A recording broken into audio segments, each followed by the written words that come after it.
Hey guys, ഈ ഒരു എപ്പിസോഡിൽ ഞാൻ നിങ്ങൾക്ക് ഒരു മീൽ പ്രപ്പാണ് കാട്ടിയാൽ പോകുന്നത്. ഞാൻ എന്നെ പേഴ്സണലി ബൾക്കിങ്ങിൽ ഭയങ്കരമായിട്ട് ഹെൽപ്പ് ചെയ്തത് കാലറി ടാർഗറ്റ് ഹിറ്റ് ചെയ്യാൻ വേണ്ടിയിട്ട്. അപ്പോൾ ഒരു ദിവസം എൻ്റെ ഏറ്റവും കാലറി ഡെൻസ് ആയിട്ടുള്ള ഒരു മീലായിരുന്നത്. ഞാൻ ഡിന്നറിനാണ് ഇത് കഴിക്കണ്ടായിരുന്നത്. കാരണം രാത്രി എനിക്ക് കൂടുതൽ വിസ്ക്.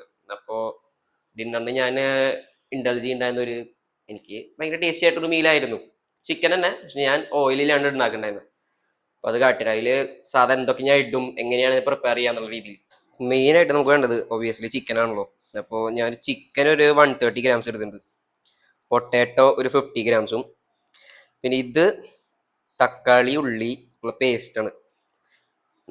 നാലഞ്ച് തക്കാളി, കുറേ തക്കാളി ഇത് അമ്മ അരച്ച് വെക്കും ഒരു ജാറിൽ. അപ്പോൾ അതിനനുസരിച്ച് എനിക്ക് എൻ്റെ മെഷർമെൻ്റ് അനുസരിച്ച് ഞാൻ എടുക്കും. അപ്പം ഞാൻ സാധാ റോ വെയിറ്റ് ആണെങ്കിൽ ഒരു 100 ഗ്രാം തക്കാളിയും പിന്നെ ഒരു 50 ഗ്രാംസ് ഓണിയനും.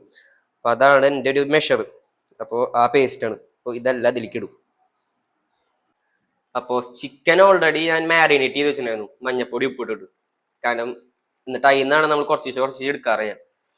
അപ്പോൾ സീസണിങ്സിലേക്ക് വരുമ്പോൾ ഉപ്പിട്ടുണ്ട്, ഏതെങ്കിലും ഒരു ചിക്കൻ മസാല കുറച്ചിടും, പിന്നെ അതുപോലെ തന്നെ എല്ലാം ഒരു ടേബിൾ സ്പൂൺ വെച്ചിട്ട്, പിന്നെ ഗരം മസാലയും അപ്പോൾ ഇതിടും. പിന്നെ ഞാൻ ഓയിൽ യൂസ് ചെയ്തിട്ടില്ല, കാരണം എനിക്ക് ബൾക്കിൻ്റെ ടൈമിൽ ഓയിലിനേക്കാൾ ഞാൻ കൂടുതൽ പ്രിഫർ ചെയ്യുന്നതാണ് ആ ഫാറ്റ്സ്, ഡ്രൈ ഫ്രൂട്ട്സ്, പിന്നെ പീനട്ട് ബട്ടേഴ്സ്, പിന്നെ ഫോളെക്സ്, അതൊന്നും ഞാൻ കൂടുതൽ പ്രിഫർ ചെയ്യുന്നതാണ് റാദർ ദാൻ ഓയിൽ.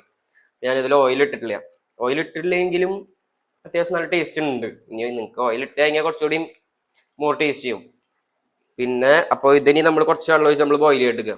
പിന്നെ ഞാൻ നേരത്തെ കാണിച്ച പേസ്റ്റിൽ ഇഞ്ചി ഉണ്ട്, വെളുത്തുള്ളി ഉണ്ട്, പിന്നെ പച്ചമുളകും, അതെല്ലാം കൂടി അരച്ചിട്ടുണ്ട്. അത് അമ്മ അരച്ചിട്ട് ഒരു പേസ്റ്റ് ആക്കി വെക്കുക. അപ്പം അതിന് ഞാൻ കുറച്ച് ദിവസം എടുക്കും.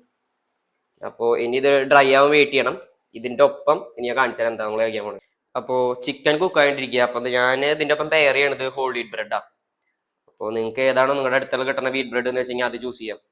അപ്പോൾ എത്ര ഗ്രാംസ് എടുക്കുമെന്ന് വെച്ച് കഴിഞ്ഞാൽ ഞാൻ 200 ഗ്രാംസ് ബ്രെഡ് എടുക്കും. കാരണം ഞാൻ ക്ലോസ് ടു 3000 കാലറീസ് കഴിക്കേണ്ടത്. അപ്പോൾ ഏകദേശം 10 ബ്രെഡ് ഉണ്ട് കയ്യിൽ. 10 ബ്രെഡും പിന്നെ ചിക്കനും. അപ്പോൾ ബ്രെഡ് നിങ്ങൾ ഒരു സോസായിട്ട് അതിൽ നിന്ന് പ്രോട്ടീൻ മാത്രം കൗണ്ട് ചെയ്ത് കാര്യമില്ല. കാരണം എപ്പോഴും ഇപ്പോൾ ബ്രെഡും അങ്ങനെ കഴിക്കുമ്പോൾ ആ ഒരു സോസിന്റെ പ്രോട്ടീൻ എന്ന് പറയുന്നത് അത്ര ലെജിറ്റ് ആവില്ല. അപ്പോൾ നിങ്ങൾ ട്രൈ ടു പെയർ ഇട്ട് other good source of protein. അതുപോലെ ഞാൻ ഇപ്പോൾ ചിക്കൻ അപ്പം അതിൻ്റെ ഒപ്പം പെയർ ചെയ്തിട്ടുണ്ട് അങ്ങനെ.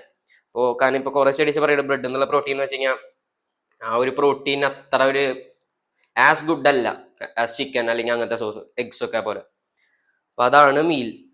പിന്നെ ഇത് എൻഡ് റിസൾട്ട് കാട്ടിയതേ. അപ്പോൾ ഇതാണ് ഫൈനൽ ഔട്ട്പുട്ട്. ഞാൻ ഒരു 150 ഗ്രാംസ് ക്യൂക്കമ്പർ ആഡ് ചെയ്തിട്ടുണ്ട്. ഇപ്പോൾ ക്ലോസ് ടു 1000 കാലറീസ് ഉണ്ട്. ഇതെൻ്റെ ഒരു മീലായിരുന്നു ഒരു ദിവസത്തെ.